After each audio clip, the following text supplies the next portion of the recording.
All right, all set. Great.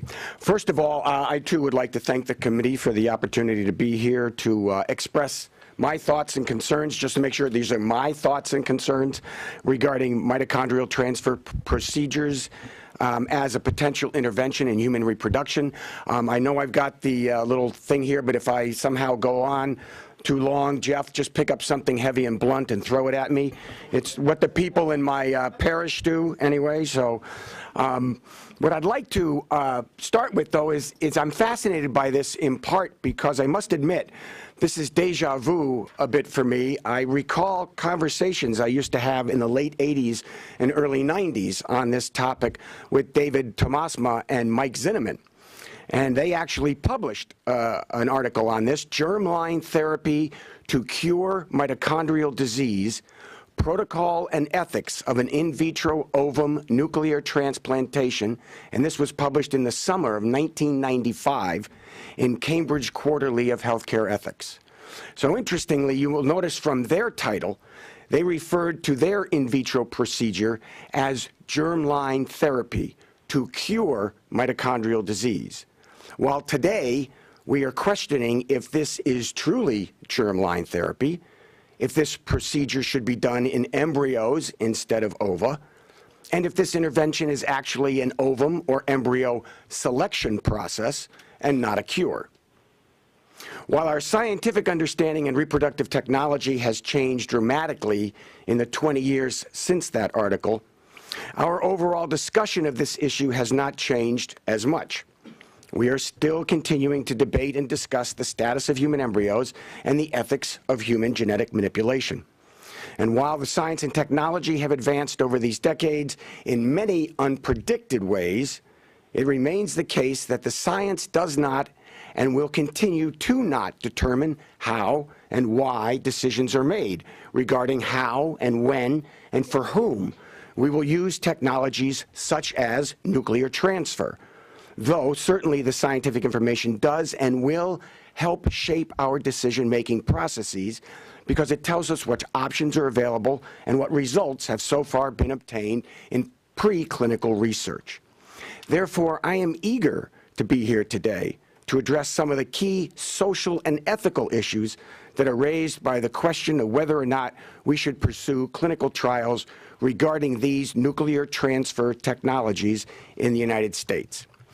So, as we heard before, we were given some questions to respond to, and I'd like to pick up on some of those. The first one, of course, is that question of the social consideration of kinship. And I think this is a fascinating area for this particular technology because this is an area where we have to ask ourselves, again, is parenthood DNA-based? Is that how we decide if someone is a parent or not? I mean, physiologically even, we know of the many effects the cytoplasm of the egg has on the development of the embryo. So why is it we continue to limit it to just the DNA? And for the public in general, is this not going to be mostly a matter of social perception? And that makes it all the more important to communicate accurately and clearly about the science when addressing the social conceptions of parenthood. Then we are talking about this idea of, is this a cure or is this a selection process? Well, selection is not curing. And these protocols are about selecting and matching nuclei and cytoplasm, not repairing and compensating for the deleterious differences in the mitochondrial DNA. So this will not have an effect on those who suffer now from these diseases, nor those who will be missed and will be born with mitochondrial diseases in spite of these technologies. As for comparing the risk inherent in the procedures, as we heard Jeff mention, they have different levels of risk. I think it's fair to say that one could gauge that the more manipulation that is done and the more times it would have to be done, the greater the likelihood that there will be deleterious effects on the organism created, including long-term ramifications that we do not know much, if anything, about. Do these procedures create a different child? Well, I guess that all depends on how you define different.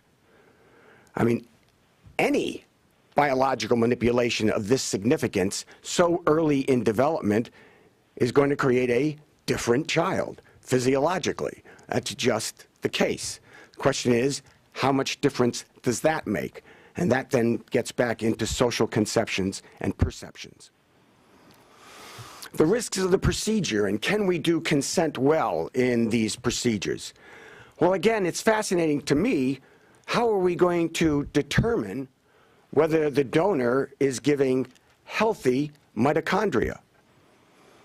We have seen in other areas of nuclear transfer that the context is important. There is an issue of incompatibility that we may have to take into consideration here in determining what exactly healthy mitochondria are going to be as far as the donor is concerned. So what evidence do we have of the role of the compatibility of the mitochondria and the cytoplasmic proteins and the nuclear proteins with the foreign nucleus that is going to be merged with that, both in the short and in the long term?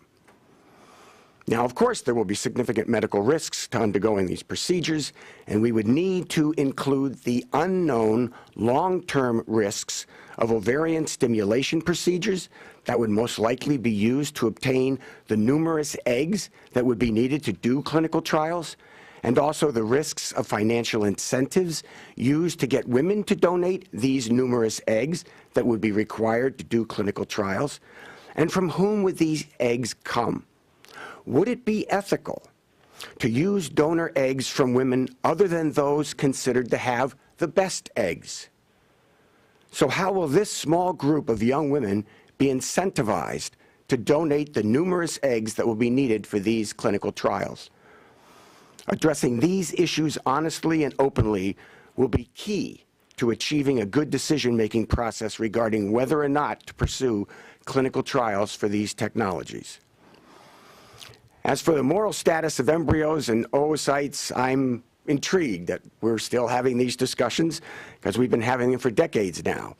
So my question would be, how many people hold that there is no significant moral difference between the two? And if there is a significant moral difference between the two, what is that difference? And if there are those, many of which hold that that difference is equivalent to the difference between manipulating human tissue and manipulating human lives, what significance does that have for the decision-making process in trying to determine whether or not clinical trials should be pursued? If one had sufficient relevant animal data to show the safety and efficacy of the nuclear transfer procedure in eggs only, including long-term safety data for both the child to be born and the egg donors, then one could make a more broadly acceptable argument for proceeding with clinical trials. I imagine by the time this data is obtained, there will be better alternatives than the technologies in question today. These technologies will use far more targeted techniques, such as CRISPR, Cas9 genetic editing techniques, or RNA interference techniques, that will be able to deal with the problems more directly, not just through a selection process, but directly treating the people with the disease. Clinical trials are already ongoing using genetic interventions and drugs to address mitochondrial diseases. Why not increase our efforts in these directions, which have much less social and ethical costs, and most importantly, much less cost in human lives? I'm going to just pretty much skip over the enhancement treatment distinction because I think that distinction anymore is just really difficult to sustain. The lines are too easily blurred between enhancement and distinction. For instance, would it be considered enhancement if we would try and provide better than average mitochondria to nuclear donors? If we would insist they only get the best mitochondria, does that mean it's an enhancement or is it a treatment? These are some of the problems, I think, with that conceptual distinction that continue to be blurred as the technology and the scientific information goes forward. So I would argue that it's better to focus on the goals of care that we are attempting to provide, which is the traditional medical objective. This approach would require us to consider the alternate alternatives to proceeding with this line of clinical research to see which treatment or clinical research options fit best with our overall goals of care for those involved. So, in conclusion, I would like to emphasize how much of a highly charged and highly convoluted issue this is, and in an area of healthcare that requires great sensitivity and care. Therefore, is the pursuit of this still very experimental and deeply contentious procedure so much better socially and ethically than the current alternatives of having less genetically related children and the potential future alternatives of a more direct molecular treatment. So I thank you again for the opportunity to bring these issues to the fore, and I very much look forward to any questions you might have in our panel discussion. Thank you.